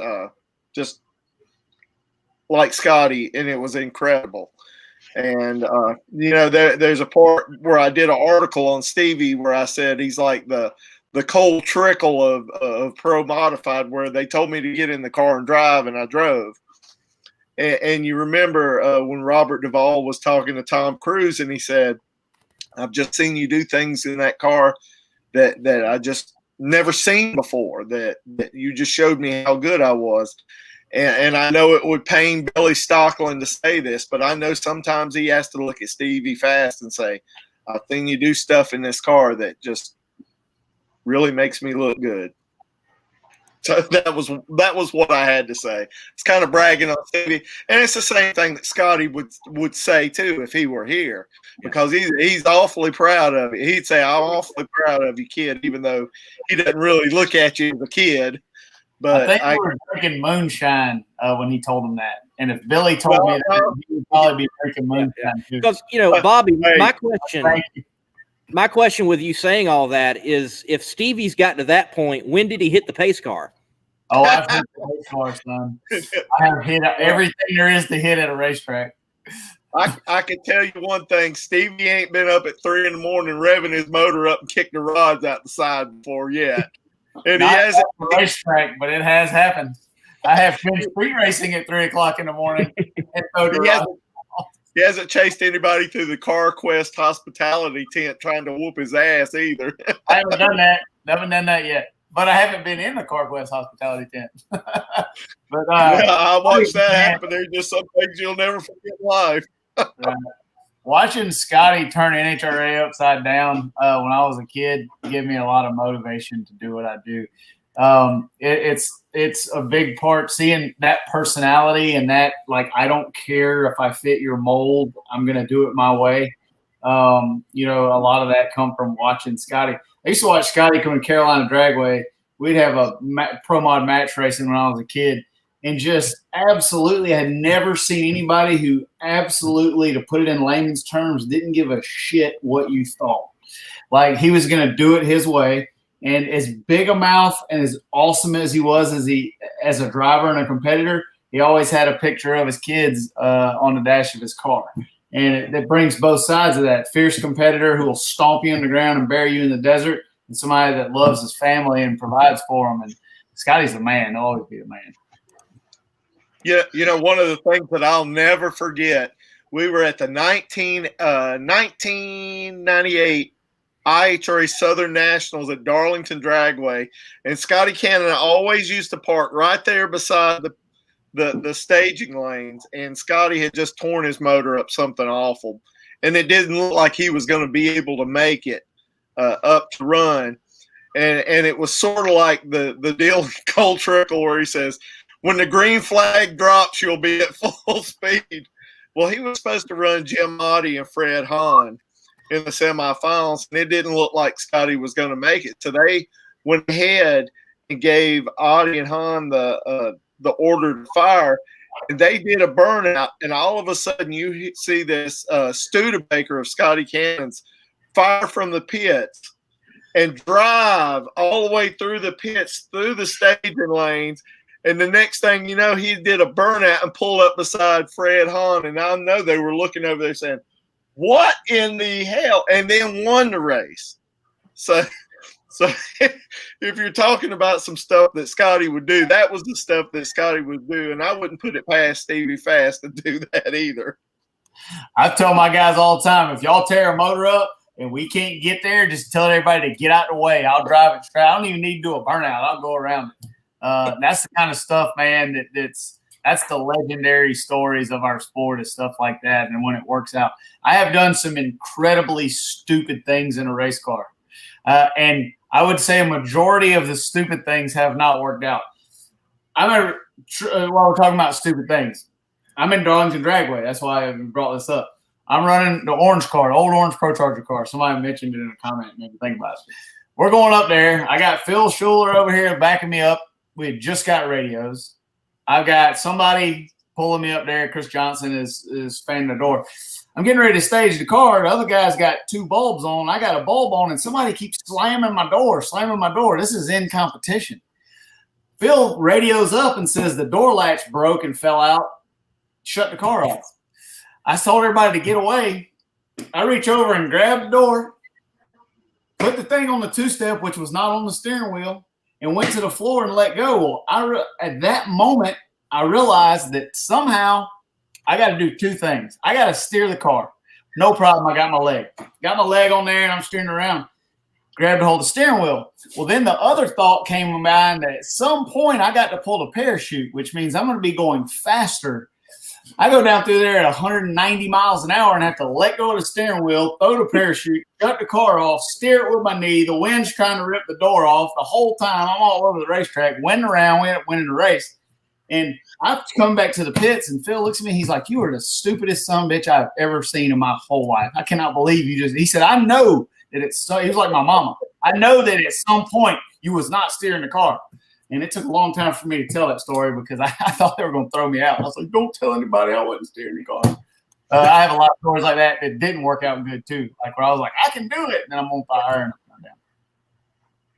So what is that like the competitive nature in you, after getting into a crash, your big crash, Steve, and Clay too, both of you guys have been in huge crashes. Is it like riding a bicycle to get behind the wheel, or does it take a little bit of time to get 100% comfortable back in that seat?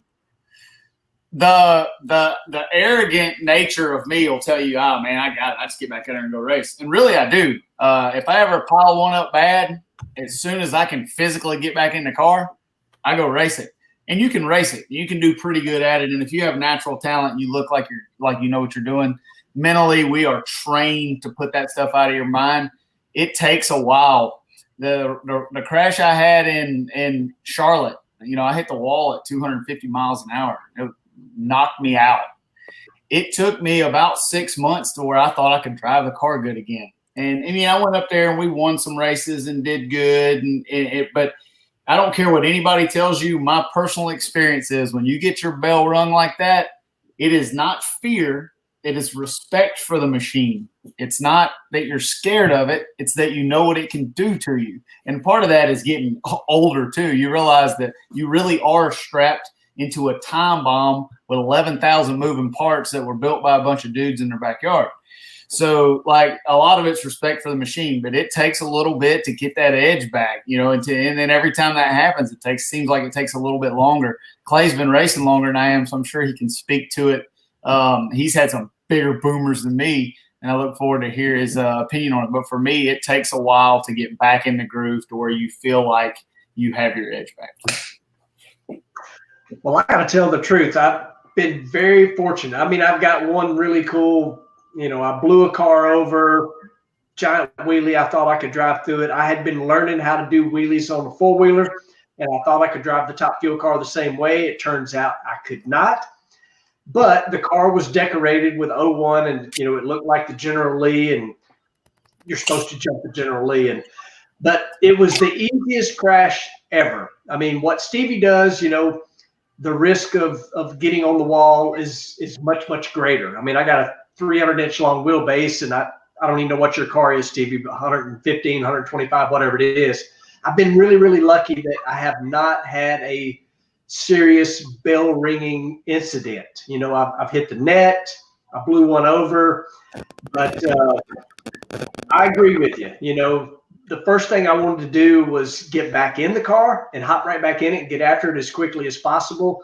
But at the same time, every time it carried the front end for a little while, I'm like, don't do what you did before, and it takes a little while for that to go away. And that is, you're 100% right. A lot of guys may not tell you that, but that's the truth. When you wad one up, it definitely lets you know that this thing is dangerous and it can hurt you, and you got to kind of get back up on that horse and ride it. But at the same time, your respect level has come back to where it should have been when you crashed to begin with.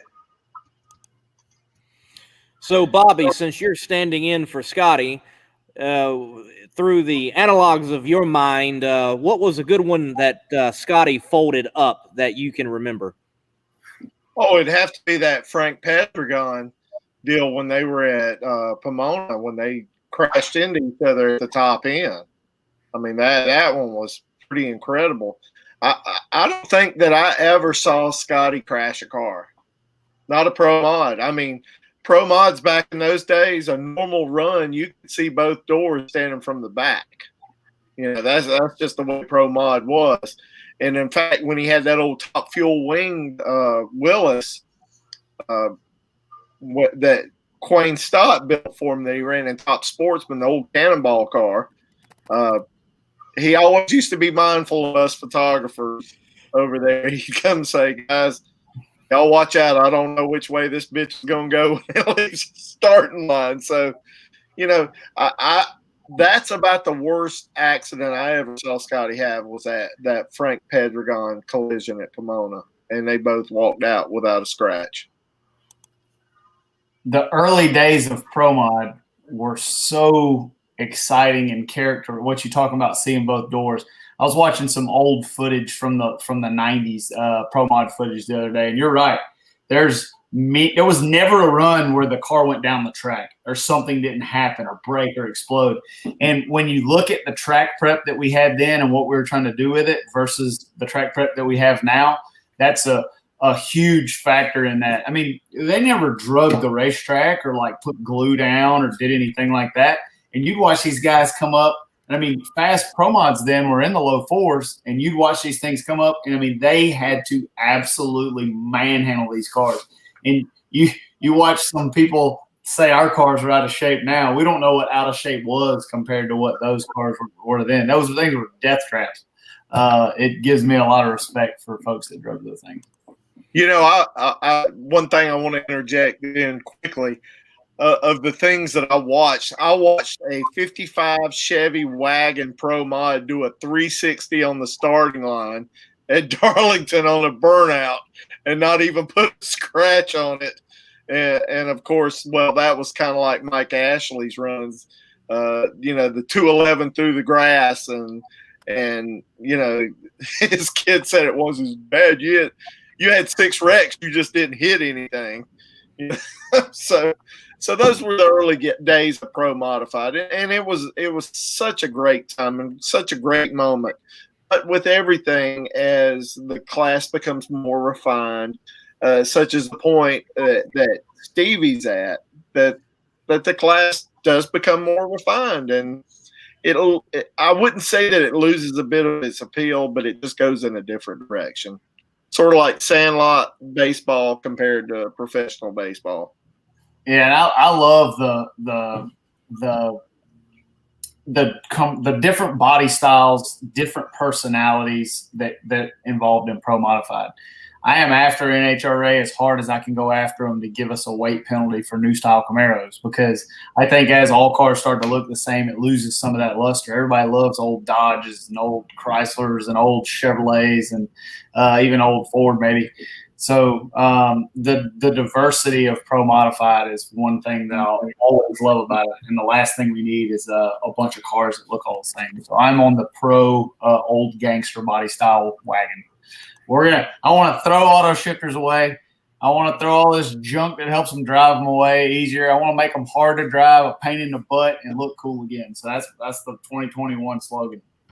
Well, you know, playing off of what Stevie Fast said there, you know, one of the guys who really put this whole ball in motion with the nostalgia cars, Charles Carpenter, recovering from a stroke. We just wanted to give a big shout out to Charles Carpenter, because when Dave Bishop coined the phrase "the world's fastest 55 Chevy" back in 1983, little did we all know what it would lead to on down the road here 30 years later.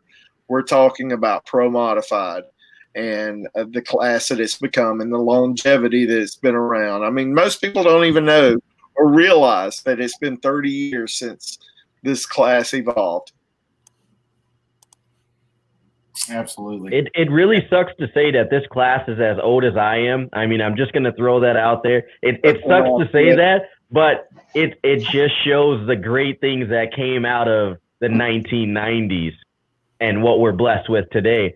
But you keep talking about all this taking stuff out, Stevie.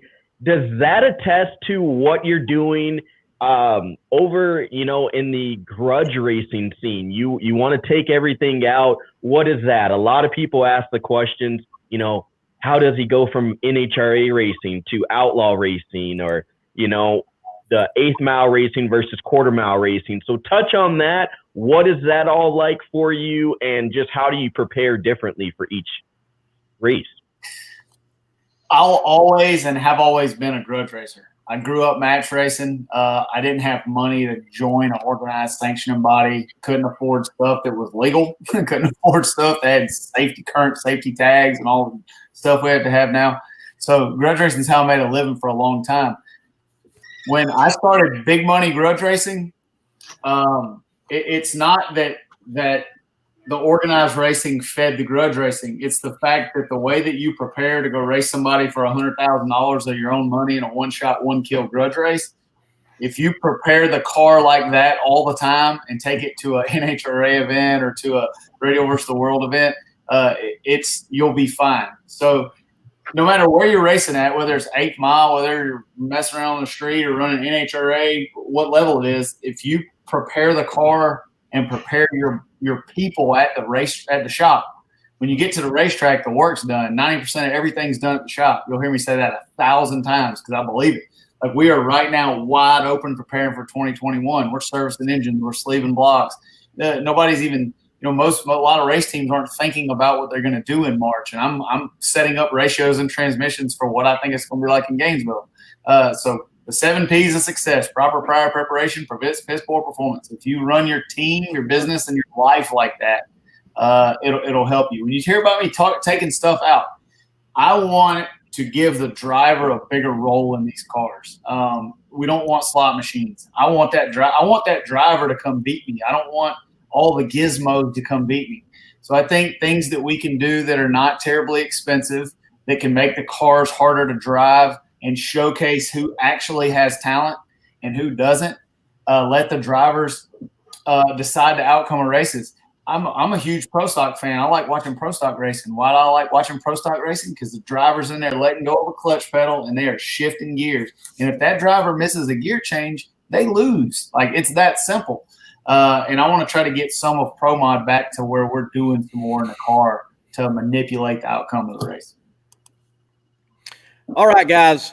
Look, Power Hour has about ran out of steam, and we are lost the power to the hour. We've gone well beyond. We're going to close out this way. Brandon Nunley, I believe I got it right. Yeah, Brandon Nunley says, happy Thanksgiving to you and yours, Clay. We'll just say happy Thanksgiving to everybody. And Clay, we'll start with you. What are you looking forward to the most being on the Thanksgiving table? Well, I got to be truthful. It is probably these cookies that are Ritz crackers with some Rolos put in between them, put in the oven. My sister Tracy makes them. They are good, man. They're good. And I want to jump on what Stevie just said, because I am 100% in agreement. There is a lot of stuff in the Top Fuel cars that I wish was out of there. Like, these are the kings of the sport, and it should be like riding a crazy bucking bronco, wild bull, whatever you want to call it. Let's make these things hard to drive. I'm with you. Do away with the slot machines. Put the guys in there. Let them do their job. Do away with all of that stuff. Keep the safety stuff. I'm all for that. But take away all the driver aids. Let's let the drivers drive the cars. And that's what I want for Christmas. Me too. I'm with you. That's a great Christmas gift. Look, Clay, enjoy those interesting combination of Ritz crackers and Rolos. That sounds very interesting. I got to look up that. No, I think you should just bring them to the track for all of us. Yeah, bring some. Yeah, you need to bring some. Right. In 2 weeks. I do love some Rolos. There you go. Okay.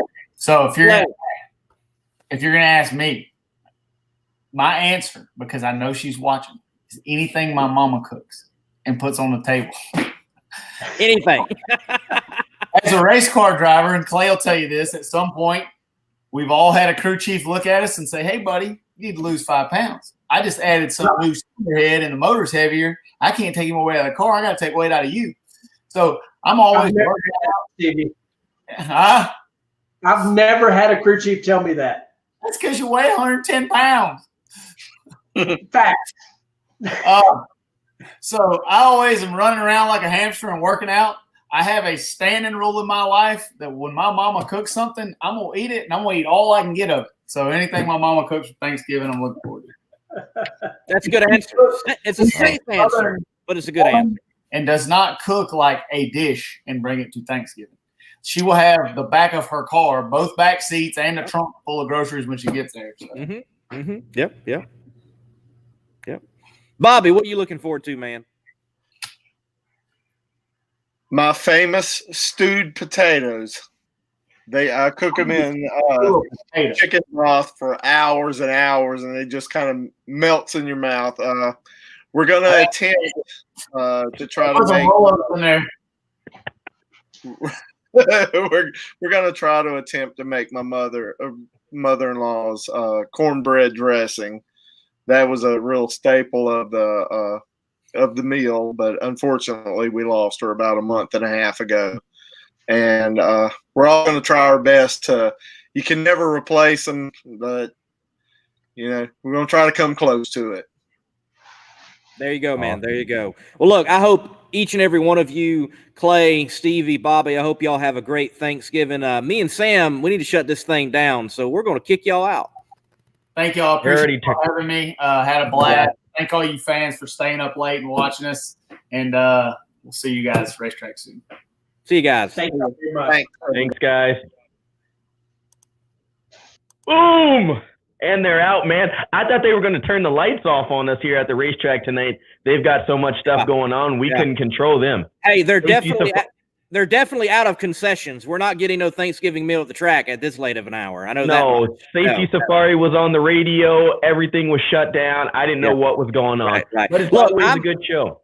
I'm looking forward to my mom's deviled eggs and her dressing. You tell me what you're looking forward to and close us out, man. Look, man, can't say I'm looking forward to a lot. I'm going to do some cooking, maybe. But if I was at home, I'd be looking to have some fried turkey and some good collard greens from down south in Texas, but that's not going to happen. Again, everybody, thank you for your comments. Thank you for liking and sharing this. If you have not already done, please go over to Competition Plus, like all of our social medias, and the Power Hour is available on podcast form. So if you missed anything, go over to Google Podcasts, Anchor, Spotify, and type in the Competition Plus Power Hour, and you can listen to it, over your drive while you're doing that. But again, this has been the Power Hour brought to you by Competition Plus. Myself, Slam and Sam from Outlaw Performance ENT. I love smashing that loud pedal. And my co-host, the Monday Morning Racer. Go and like his stuff and follow him. We will see you guys again next Tuesday here on the Power Hour. Everyone have a safe and blessed holidays and a happy Thanksgiving. And keep smashing that loud pedal. Good night, everyone.